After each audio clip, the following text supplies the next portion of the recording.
Today we're going to bring two studio lights, and these are actually umbrella lights, and they're pretty good for if you're going to do videotaping or photographing. These are pretty good. They come with their own bag, and they're two individual, if you guys can see them, wrapped separately. I'm going to open one up and set one up and see how it looks. Alright, so in the box there's another bag with it, and it's very compact in here.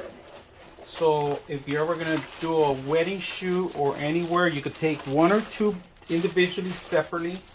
They give you the actual system itself, the power, and then they give you the actual control for it, right?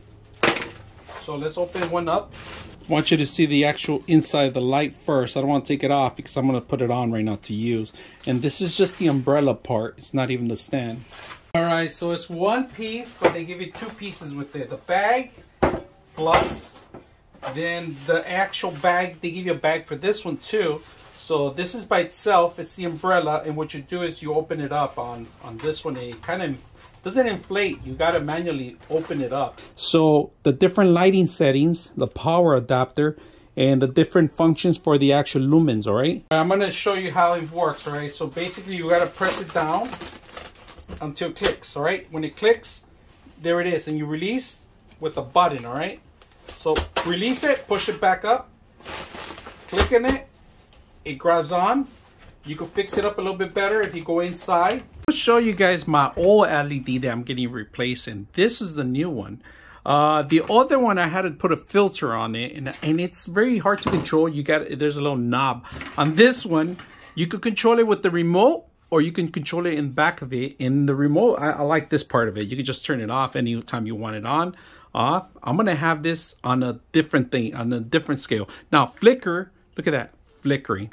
We're not gonna flicker no more. We're gonna stop it there, and it's gonna do a cycle on this one. Different modes, so you could do reflections in the background too of TVs or anything else. If you're gonna be shooting a movie, we're gonna put it back to normal. Let's go ahead and do that. We got different modes, all right? We got 3K here. We got 55K, 4200K, all right? So 55 is what I'm going to use the most, because that one, it's easy for the eyes. I could see this one directly without blinking or anything else. Now, the only problem that you see, you got to fix these, all right? See the wire? Make sure they're on the right line. So when you have time, move them around. That's the only problem I had. Other than that, this is a great light compared to this one. Look how long it is, the light. I extend it. I'm actually adding the weight on the top, all right? And this is the longest the actual light can go, the extension can go with the light. I could put the light in the front, but I'm going to put more weight in the front. That's what I'm trying to avoid. So this is looking really good. I'm going to zip tie the light, short it up. I don't need that much lighting in here. That is super bright, but if I ever want to film, and this is my table that I'm going to be filming, look at that. Look at guys. Shadow free, almost.